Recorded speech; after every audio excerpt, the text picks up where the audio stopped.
views expressed on this program are those of the hosts, guests, and callers, and are not necessarily those of this station, its management, or other advertisers. You're listening to Transformation Talk Radio.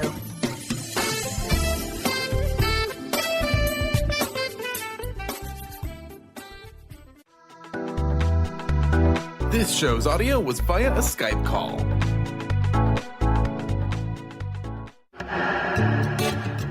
Get fired up for Spirit Fire Radio with your hosts, Dorothy, Riddle, and Steve Kramer.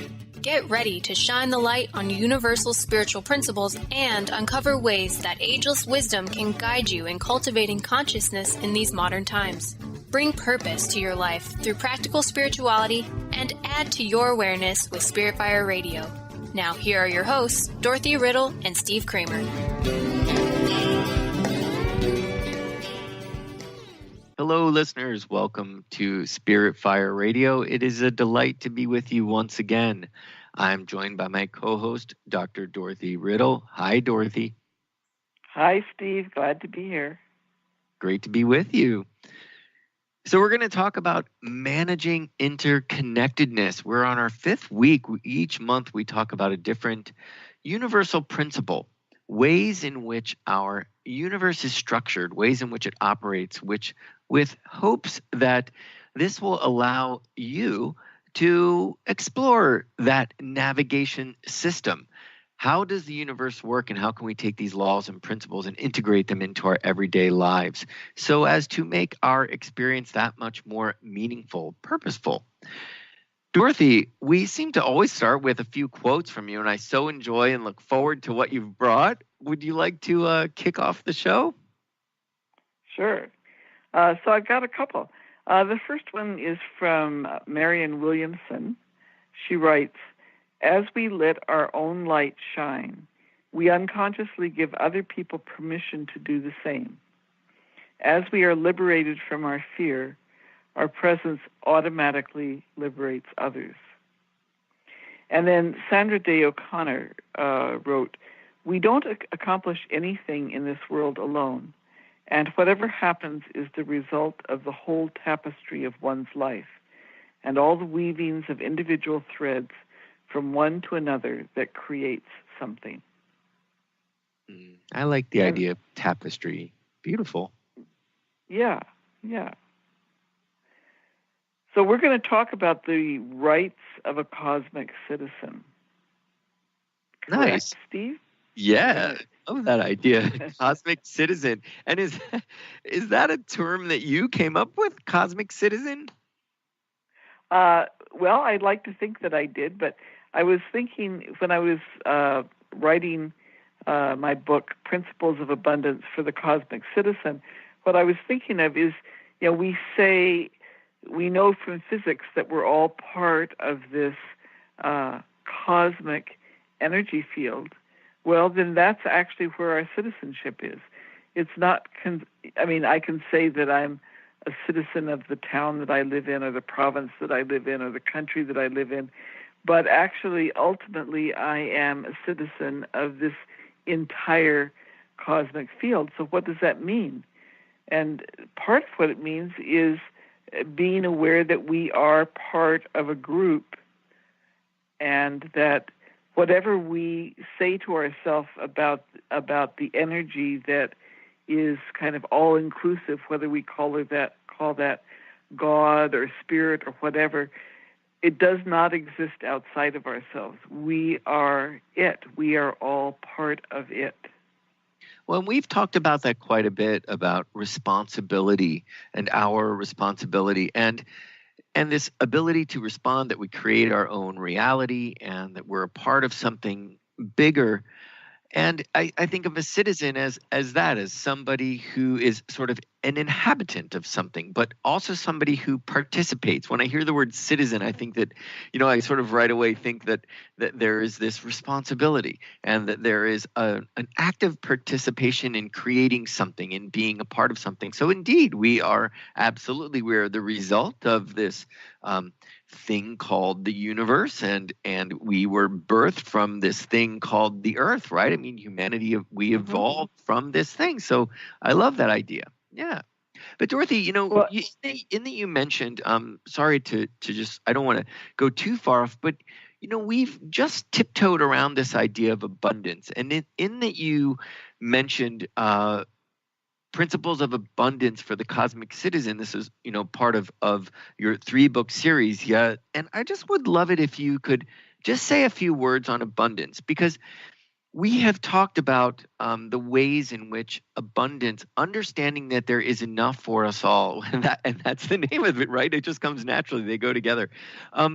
When we realize there's enough, we're not trying to cut anybody else off. We don't get competitive, and we sort of don't, it doesn't become about me. We just let loose and realize that we've got a lot to work with. It's like going to a buffet, if you will, and just saying, well, there's plenty here. I can always go back. There's a freedom to it and an ease to it, and not sort of a, it's a wonderful feeling in that way. That's right. And the abundance, in a certain sense, abundance is in the eye of the beholder, right? I can think of all that I have, and I feel so blessed. Or I can focus on what I don't have, what somebody else has that I don't have, and I'm going to feel scarcity instead. So we create the sense of scarcity, we create the sense of abundance. Now, I don't want to be overly simplistic about it. There are people living, because of choices that we have all made, that are living without enough food, without enough shelter, without safety. So I'm not saying that it's all wonderful, but it is possible. And if you just look around at our world, if you remember that Gaia, or the Earth, Mother Earth, is a sentient being. Scientists have demonstrated that is a sentient being. And look at the abundance, right? There's not just one type of tree. There's dozens and dozens of types of trees. There's not just one flower. There's dozens and dozens of kinds. So nature itself is abundant. It tries many, many different ways to experience the world, or to create beings that experience the world. And if we tap into that sense of the overflow of how much there is to appreciate, to enjoy, to share, then we will feel abundant.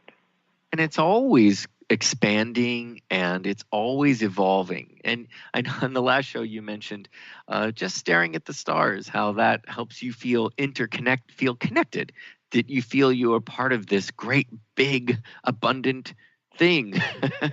To realize that you are a citizen of that is quite lovely. I like that. Yeah. And you feel the abundance and the expansion within that here I am, but there's so much out there, That's right. And it helps take me out of the me-centeredness of thinking that I'm the only thing that's important. I am the center of the universe.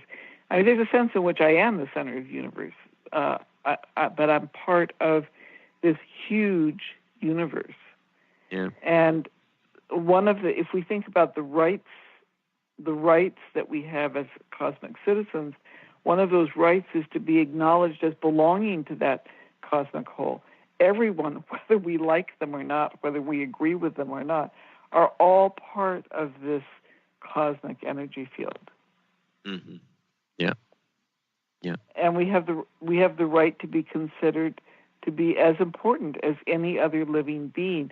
I'm just going to take that as a way to bridge to the whole rights of non-human persons. There are many, many beings that we share this world with that are not human.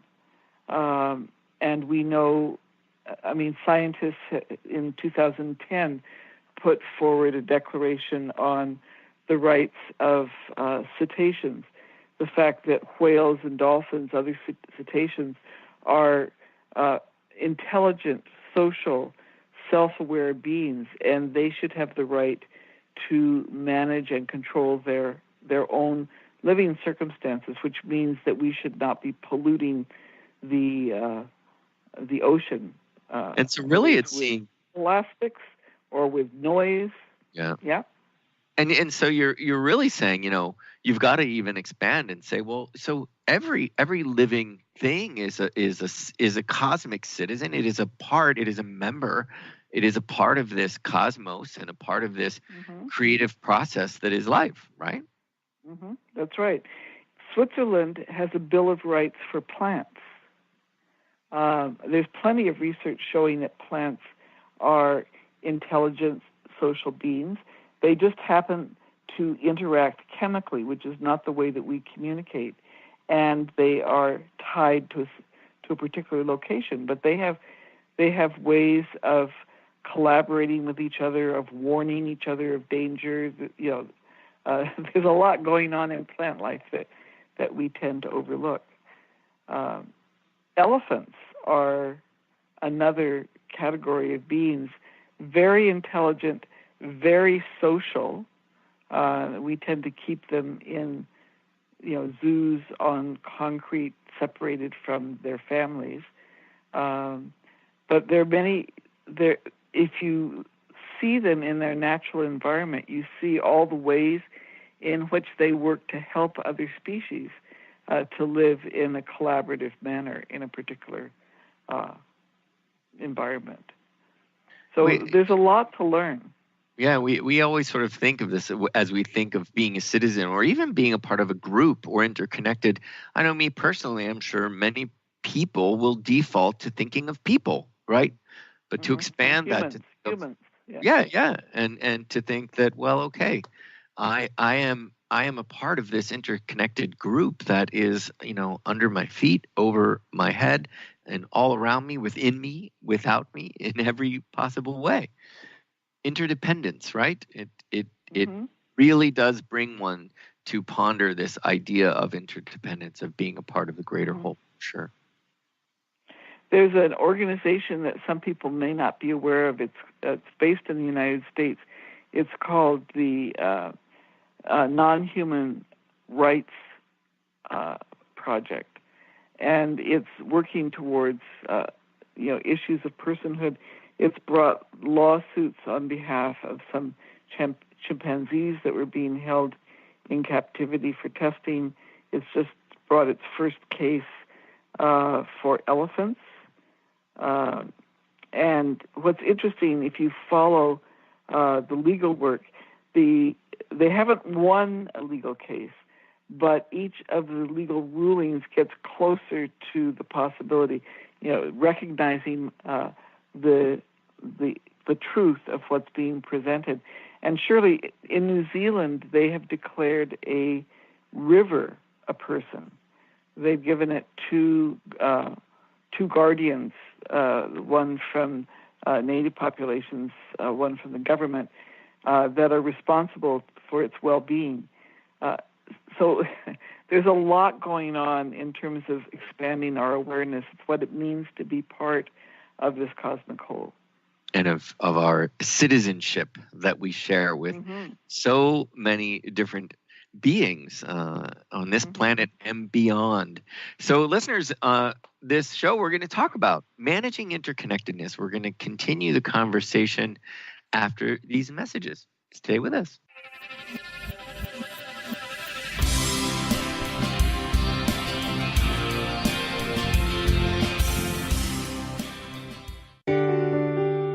Hi, I'm Barbara Scheidegger, clinical hypnotherapist and founder of Swiss Hypnotherapy, and this is a tip with purpose.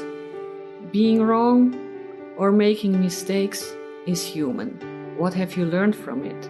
Start laughing about the silly things you did. Yeah, laugh about it. Being happy is more important than being always right. Start listening to your feedback. Be willing to redefine yourself every day. Communication with yourself and others who already are successful in their lives. Stay balanced. And when you fall off the wagon, don't dwell on it. Just hop back on. Forgive yourself. Admit what you did. Move on and smile. I hope this tip helps you. You can reach me at 323-999-4775 or at my website at swisshypnotherapy.com. Please join us for a transformational conference with 5 5 of the leading pioneers in the fields of science and spirituality, all in one place. Join best-selling authors and teachers Greg Braden, Dr. Bruce Lipton, Lynn McTaggart, Dr. Joe Dispenza, and Lee Carroll in both individual workshops as well as a weekend of keynote presentations and panel discussions.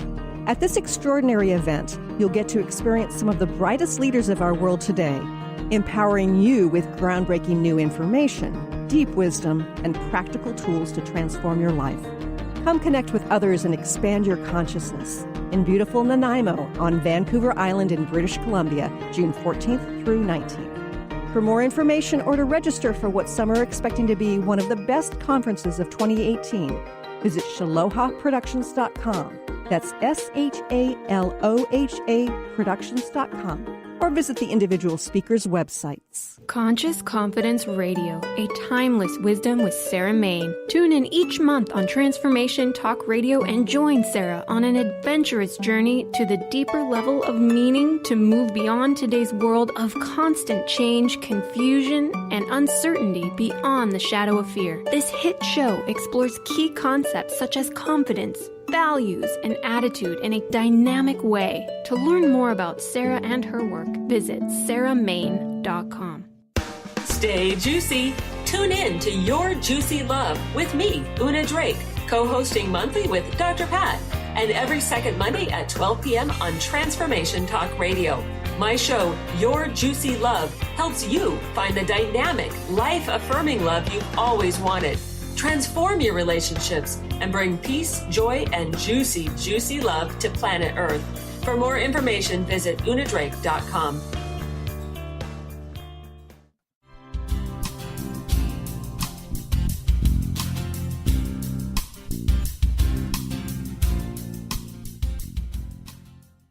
Welcome back, listeners. We are on our 5th show on interconnectedness. We've had some really wonderful conversations this whole month about ways in which we are interconnected, what gets in the way of that, really how do we navigate being part of a group? Because indeed, there is no way around it. We are group. We are a part of a greater whole. And Dorothy and I are a part of this project, of this creative, cooperative project that is Spirit Fire Radio.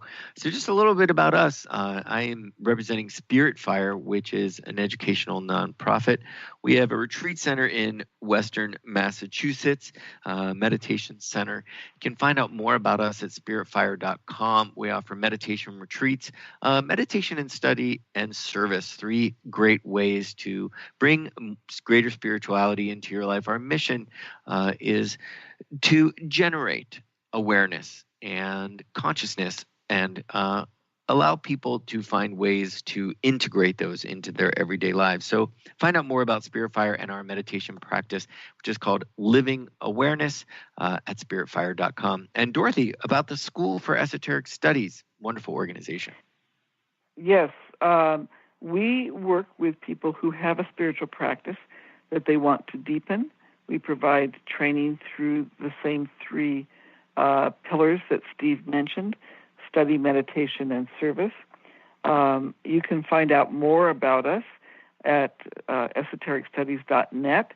We consciously started this collaboration with Spirit Fire, and we are looking to collaborate with any other like-minded organizations, because we became aware that all too often organizations focused on spirituality and consciousness just tend to work on their own. They don't necessarily work together. So please look at esotericstudies.net and see if there's any way that you would like to work with us. Beautiful. Steve, before the break, we were talking about rights of a cosmic citizen. Can I just mention a few others before we go on? Oh, please do. Yeah. So we were talking about being the right to be considered as important as any other living being, whether that's human or non-human. There's also the right to be viewed with respect. And this links back to our discussion of respect last week. The right to have basic safety and well-being safeguarded to the extent that there's no conflict with others' needs being met.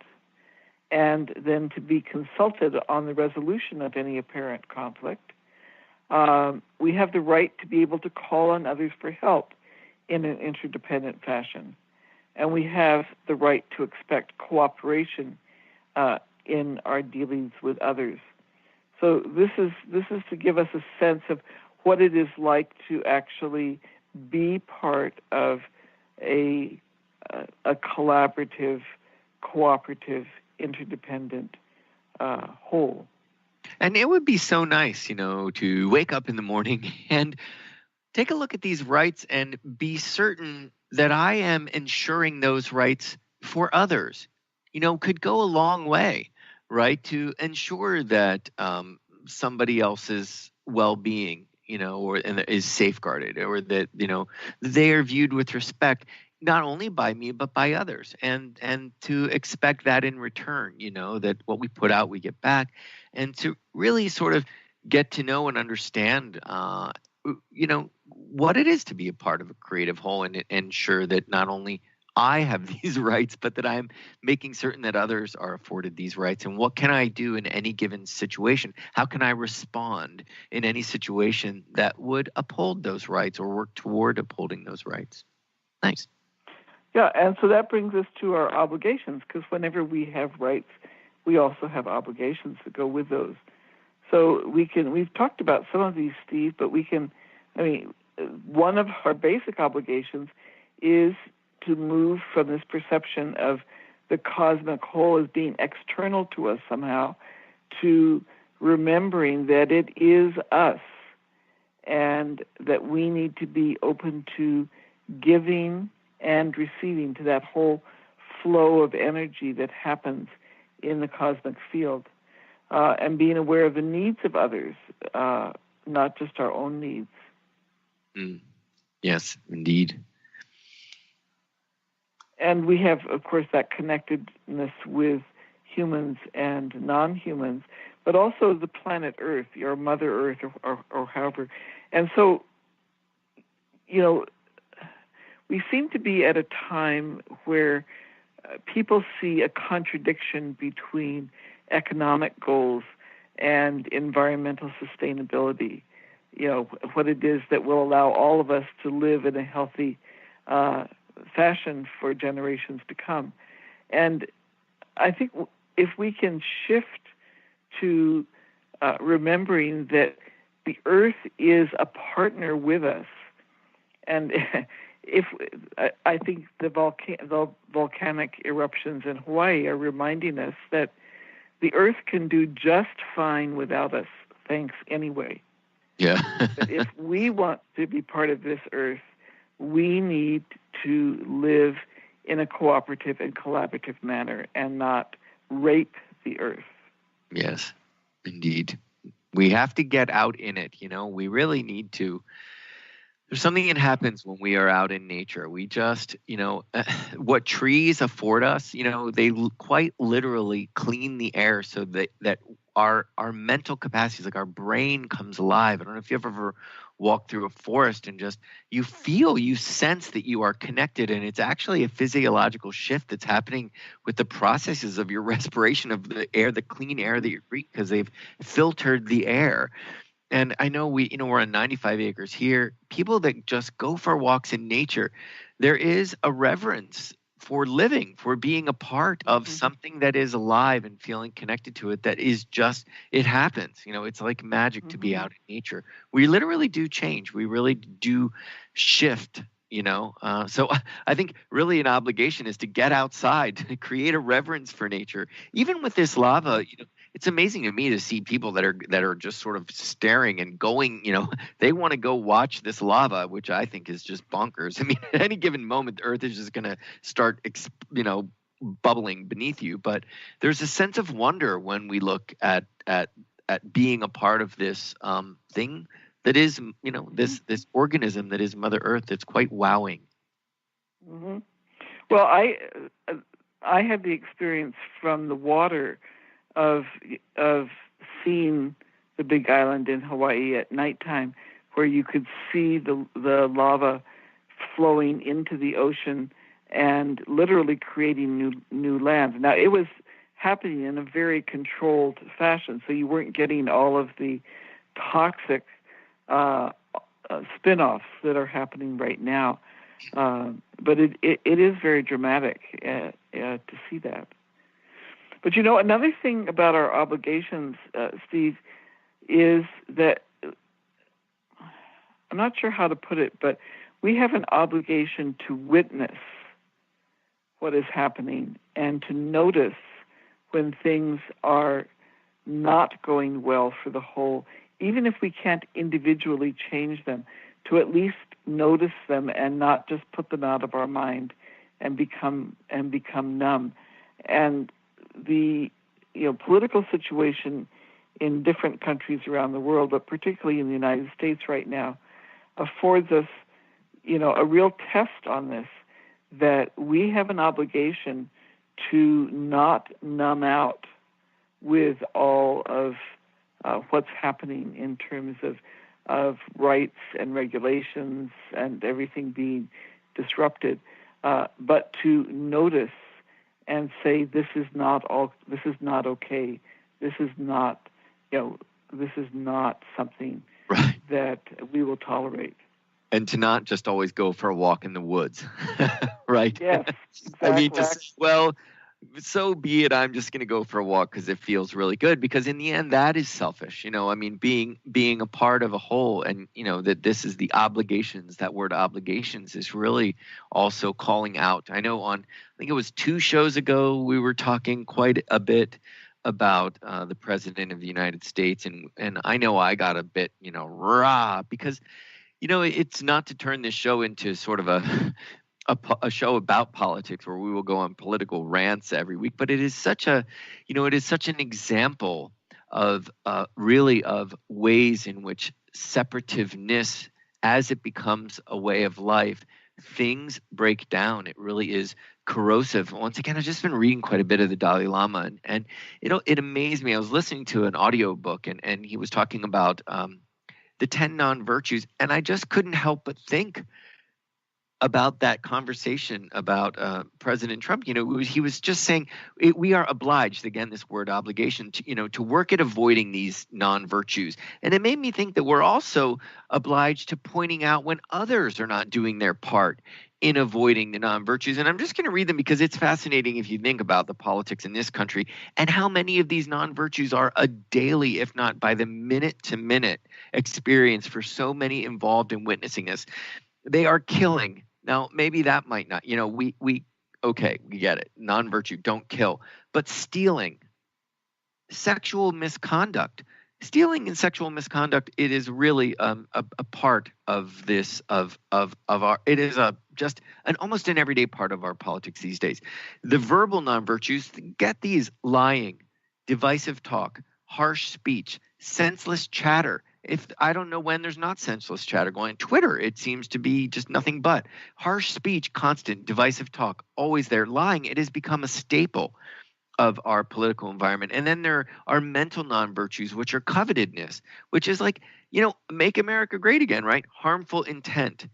Now, right there, almost every day. And wrong views, which is like about ignorance, and wrong views even about false, creating false narratives, or just not really seeing the big picture, right, Dorothy? I mean, wrong views is really just not understanding cause and effect. Ignorance is really not understanding the ways in which this universe operates, that what I do affects you, and it will in turn affect me and the greater whole. So, I don't love going on those rants, but man, when you're talking about the spiritual path and ways in which we can facilitate a more meaningful existence, you've got to consider these, right?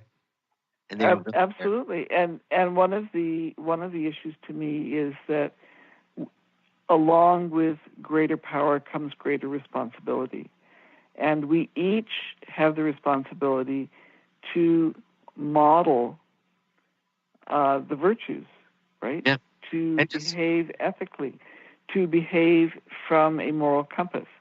And when we see people who are in power and are therefore looked up to as role models, and who have the ability to influence a wide group of people, then we need to hold them accountable to behaving in that way.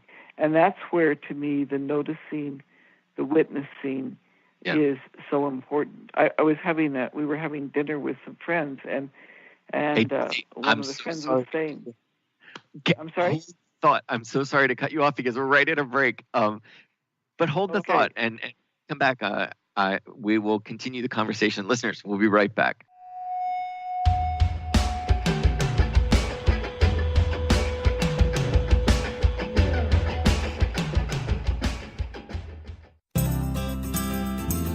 To find answers to life's questions, you need to look within yourself. Dr. Glenna Rice brings your questionable conversations on Transformation Talk Radio each month. Tune in each month for insight into how you can live up to your full potential. Dr. Glenna is a physical therapist, certified Access Consciousness, and Access Body Class facilitator. How does it get any better than this? For more information on Dr. Glenna Rice and her work, visit glennarice.com. Wow. Hey, everyone. Welcome. Welcome to the Dr. Pat Show. This is Talk Radio to Thrive By. I'm telling you, I got to pinch myself some days, because when each of us gets called to do something that we so not thought was in our wheelhouse to do for a purpose that's so much greater than us, we get to show up and shine. If you would like to show up and shine on the Dr. Pat Show as a co-host or sponsor, send us an email to inspire@thedrpatshow.com. Love Living Radio Ignite Your Whole Being with Emily Perkins is a show for those looking to explore the sparkling magnificence of their inner selves. Tune in every second and fourth Wednesday at 4 p.m. Pacific as Emily sheds a radiant light of love on the beauty and power that resides within you. Discussing love in all its forms through conversations that provoke awareness, curiosity, and expansion, Emily shares the unlimited power of love. For more information or to listen to this show, visit loveliving.holistics.com. Practice living in wholeness with the body tune-up. 6 classes for $89 designed for radical self-healing and self-regeneration. Heal the deepest root of any challenge. The mental body was programmed in negativity, not good enough, separate from source. You're too much, you'll never make it. The emotional body holds all the pain and trauma of emotional suppression, all the pain from this life and lives past. The spiritual body is the place you connect with your higher power, your higher self, with the image and likeness of the One. The physical body houses and expresses the other 3 bodies every day. Go to CorneliaStephanie.com. Evolve, become a practitioner.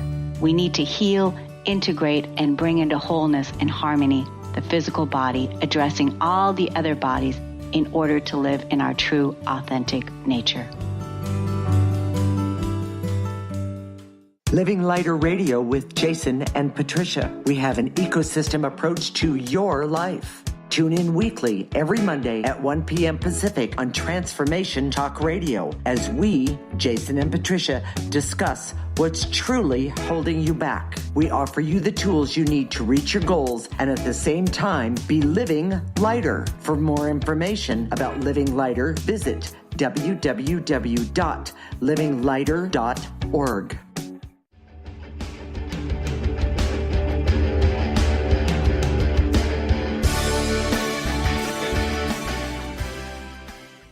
Hey, welcome back, listeners. We're going to pick up the conversation right where we left off. Dorothy, you were just about to tell us about a dinner party. I love a dinner party.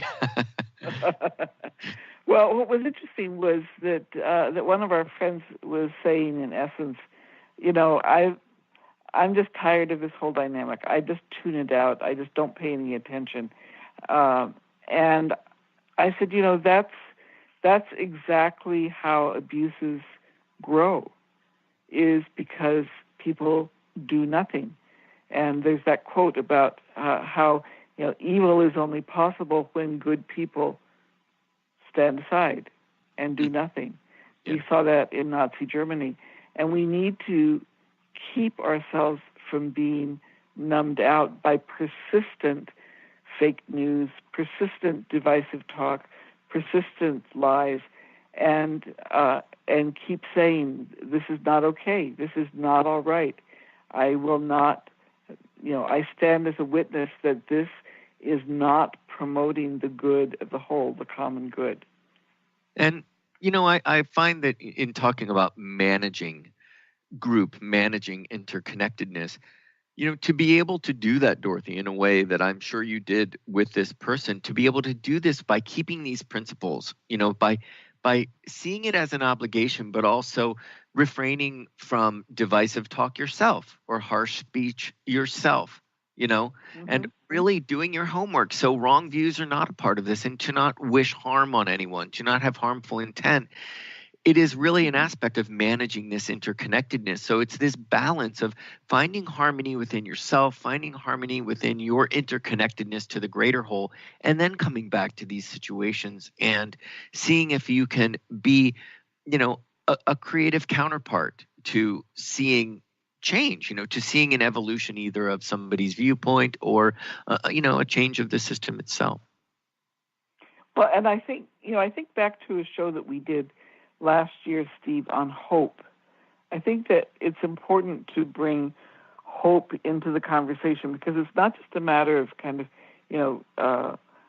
wishfully saying, I wish things were different. But we need to be able to facilitate actual positive outcomes. And hope is that mental attitude that helps us focus on valuable goals, even though it's unclear how we will achieve those outcomes. But hope is what keeps us moving forward. It has an action component. It's not an emotion.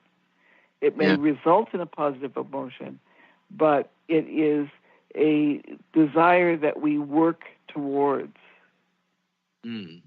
I love that you just brought that into it. I can feel the relief,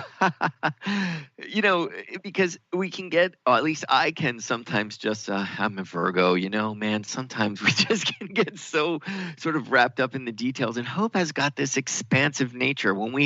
That show on hope and all of the wonderful quotes that you brought to the table every week when we talked about hope, really left one with this, feeling of optimism and of options. That was a big part of our discussions on hope, was that there are options.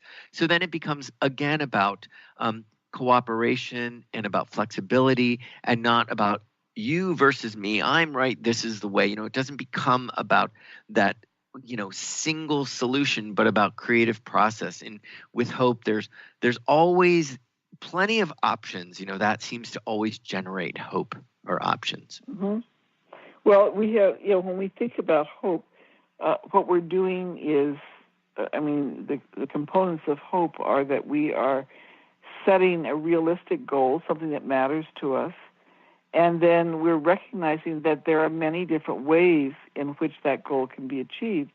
And that relates back to what I was saying, I think, last week about, we have to not be attached to one particular outcome. If we're going to be working together as part of this interconnected whole, we have to recognize that the solutions may come from many different places. And so that means that we have to have a tolerance for ambiguity.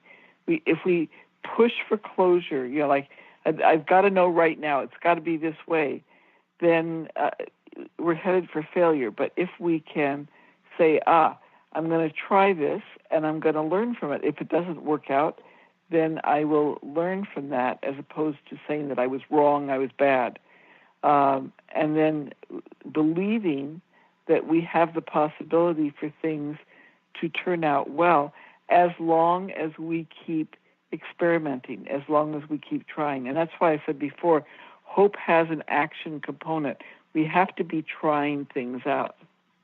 And, we've mentioned Russian dolls so many times, and I think we will this entire year. And it's this idea that there is a greater container, there is a greater holder. We are a part of a greater one life. We can see ourselves all a part of this greater sort of awareness or consciousness.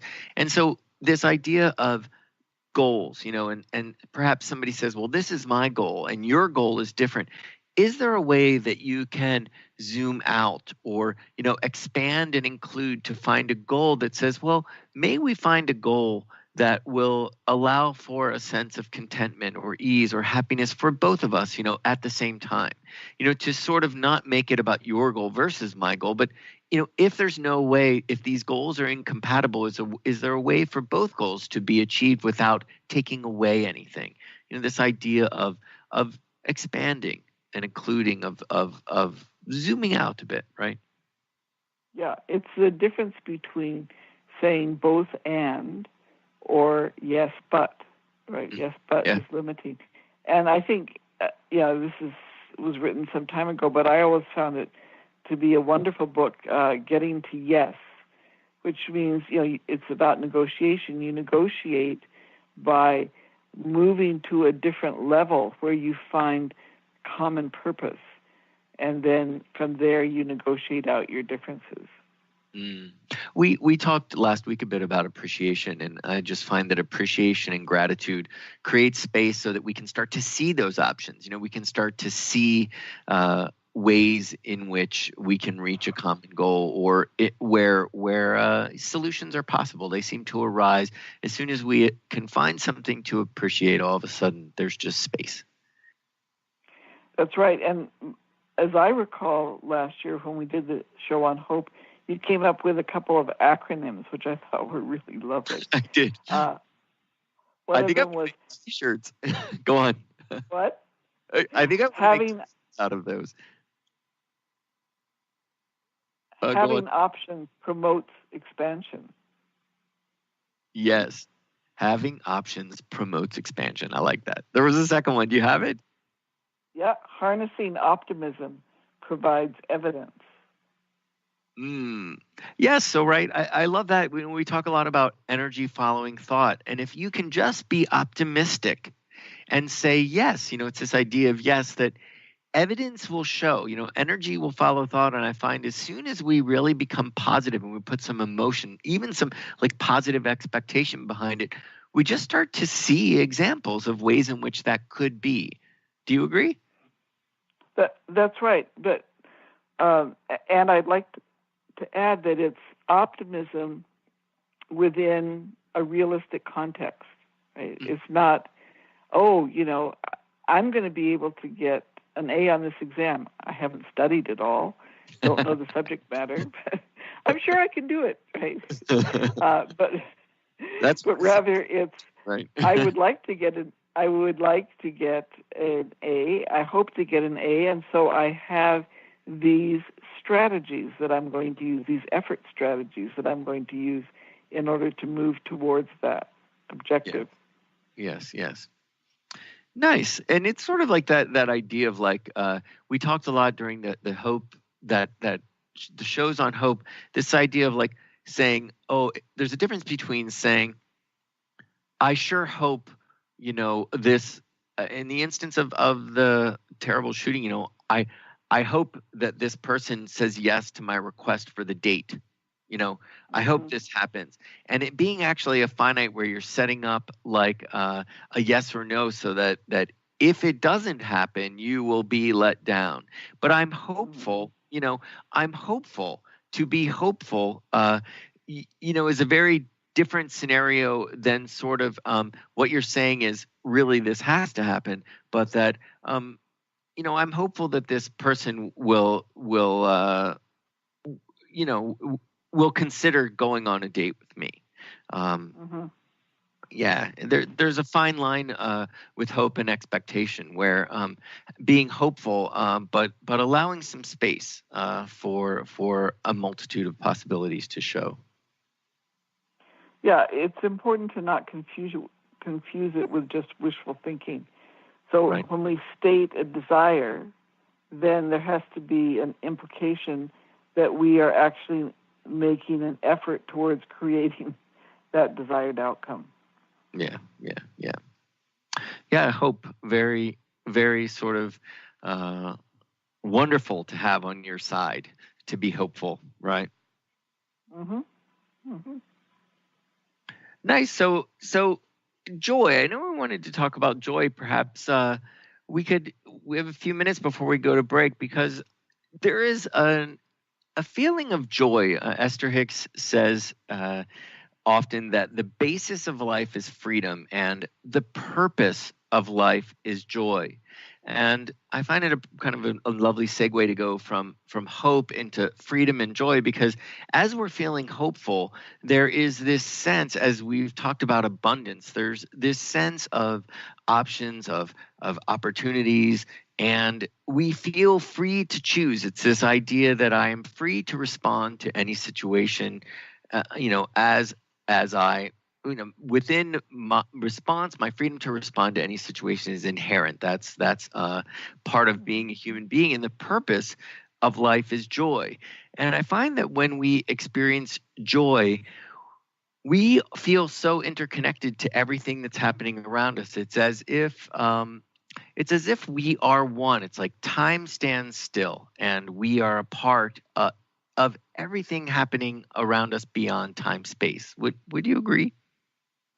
Yes, and one of the challenges is that we have a lot of alternate messages. We say, that basically we grow through suffering, which is a very reactive way to look at growth, or no pain, no gain. And it may be true that when we go through a difficult situation that we learn and that we grow, but it is not true that that is the only way that we can learn and grow. And so that's a myth that we need to set aside, the myth that suffering has to be at the heart of everything that we do. It's the difference, to me, Steve, between being reactive, something bad happens to us or that we perceive as bad, and then we react to that, or proactive, where we set objectives and we work towards those. And yes, there are difficulties along the way, but we are the ones that are moving forward. And joy happens when we are being proactive rather than reactive. Yeah, when we're sort of a part of the flow, when we're a part of that, infinity, life, there's like an infinity to our existence. When we realize that we're just a part of that continuous flow, I find that is when we get within that rhythm and that vibration of joy. Mm-hmm. So joy, it's such a lovely word and a lovely topic of conversation. We're going to continue that when we come back after these messages.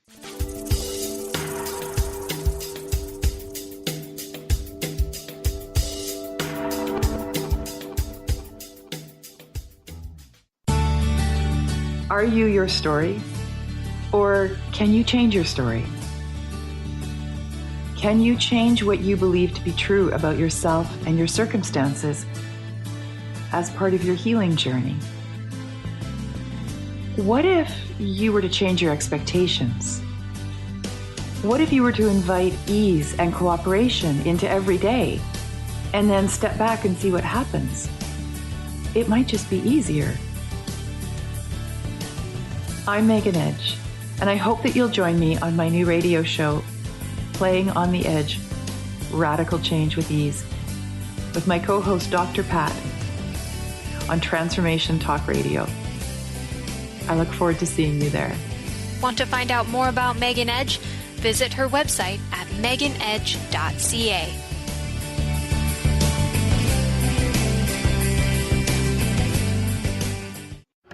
Hi, I'm Steve Kramer of Spirit Fire Radio, and I believe that meditation changes everything. It leads us in the direction of greater well-being, and that's a fact. I struggled with meditation for years. I understood the principles, but I found it hard to incorporate them into my everyday life. Spirit Fire's meditation practice changed that. It's called the Practice of Living Awareness, and it's taught in 14 steps. These are 14 tools that I can use in any moment, on and off the cushion.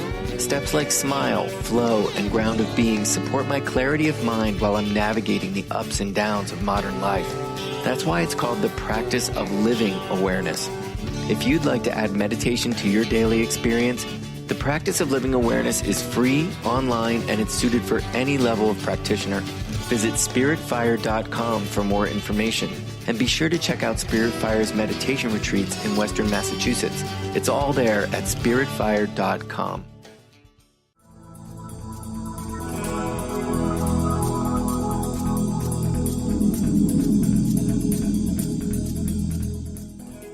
Welcome back to Spirit Fire Radio. Just before the break, we were talking about joy. It's an experience that allows us to feel that sense of interconnection, that connected to all that is, and actually really connected to the moment itself. Dorothy, if you would indulge me, I brought a quote about joy, if I may do so. Great. It's by Ram Dass, who I just love Ram Dass, and was listening again to an audiobook of his, and he was speaking about awareness, and the word joy came up, and I knew we were going to talk about it. So I'm going to read this lovely quote that is from a book called The Journey of Awakening. He says, "There have been moments in your life where you were pure awareness. No concepts, no thoughts like I am aware or that is a tree, just pure awareness, openness, a spacious quality in your existence. Perhaps it happened as you sat on a riverbank and the sound of the river just flowed through you, or as you walked on the beach when the sound of the ocean washed away your thinking mind until all that remained was the walking, the feeling of your feet in the sand, the sound of the surf, the warmth of the sun on your head and shoulders. For that moment, your image of yourself was lost in the totality of the moment. You were not clinging to anything. It was just flowing through you, around you, by you, and in you. In that moment, you were the experience. You were the flow. You had transcended the separation that thought creates. You were the moment in all its fullness. Everyone has had such experiences. These moments are the ones in which we have lost ourselves or been taken out of ourselves or forgotten ourselves. They are moments in flow. It is in these moments of your life that there is no longer separation. There is peace, harmony, tranquility, the joy of being part of the process. In these moments, the universe appears fresh, and it is through innocent eyes it all begins anew." I love that. Beautiful. Mm-hmm. Yeah, this idea of being without separation. You know, that we started this whole month off with talking about separativeness and how it is really a human heresy that we create. And this idea that thought also can create separation, and that joy is being beyond thought, being completely immersed in the moment, and being a part of the process. So I appreciate that, and I appreciate that he mentions harmony and tranquility, and just to imagine a world in which we are all cooperative, which we really feel a part of this process and of all that we create, that we are doing our part responsibly to create a world in which interconnectivity is recognized as an aspect of our existence. Mm-hmm. Yeah. And to me, one of the challenges, Steve, is to retain that sense of joy, that sense of centeredness, that sense of being in the moment, and also recognize our social responsibilities, our obligations to others, and being aware of them. Because all too often, when people describe that kind of state to me, it's like, they're going to live in a cave and that's the way they're going to bliss out. But that's not the reality of the life that we have. The life that we have is an interconnected reality where there are other beings that we have some responsibility towards. I think one primary aspect of maintaining that sense of responsibility and joy is that being a part of the process is to always see everything anew as unfolding, as creative, and to see if you can be a cooperative component of all that is unfolding. I think you can then be a part of that. You can be a part of the process in the same way that you're walking down the beach. It may not have the same sort of impact on your senses of being so beautiful and pleasing, but you can see yourself as a part of a creative process and just find joy in that. You will do, it is your responsibility or obligation to be a part of the process with harmony, to establish harmony, that's the end goal. So hopefully we can find a way to integrate those two. You don't have to sort of separate yourself or just, as you say, like go be in the cave alone. You can be a part of the process and still experience joy in the flow and in the creative process. Mm-hmm. Yeah. I would agree. I would also add, though, because I've been recently in a couple of situations where this came up, that while on the one hand, it is wonderful to see the world anew, with new eyes, it's important to also build on experience. And I've had a couple of situations now that I've been in where people have, and I think this is true of the U.S. government right now, completely discredited any expertise that might have been built up over time. Yeah. And it's as though we're just going to go from right now, right? Whatever the topic is, whatever we feel is true, that's what we're going to go with, and we're going to ignore all of the evidence, all of the knowledge that has been built up, and I think that's a very dangerous path for us. Yeah. So finding a way, right, to just lift and expand the other's awareness. It can be. Mm-hmm. It can be tricky, but it is, as you say, it's our obligation because, indeed, these are very interesting times. These are pivotal times, I find, and these situations are ripe with situations that we can say, hey, look, look at this. Please take the time to look. Can we bring the others to the round table? I always come back to the age of Aquarius as being, we're beyond the dawning. We're getting toward the age of Aquarius, which is really asking us to be at a round table. I think of leaving the age of Pisces, which was the age of the guru, which was the one person at the head of the table. And now the age of Aquarius being the round table, where we're all a part of the whole. We all have something to say, and may it be so that we all can listen to what the other says and their expertise, please. Right, exactly. And I think it's also important to bring into the conversation the function of boundaries. We have a responsibility when I talk about our being responsible for our psychic pollution. I have an edge to my energy field that I have the responsibility to maintain in such a way that I don't just dump all, my negative feelings or upset all over everybody else. But there are other ways that boundaries come in. Because again, I think one of the myths is that being joyous is also being boundaryless. Yeah. And I take the example, Steve, of music. Dorothy, if I could just jump in, we have less than a minute, so let's go on, and we'll bring it up. We'll wrap it up. Okay. Well, then my last word is going to be that living joyously means letting go of fear, not letting go of boundaries. Indeed. Yeah, I like that.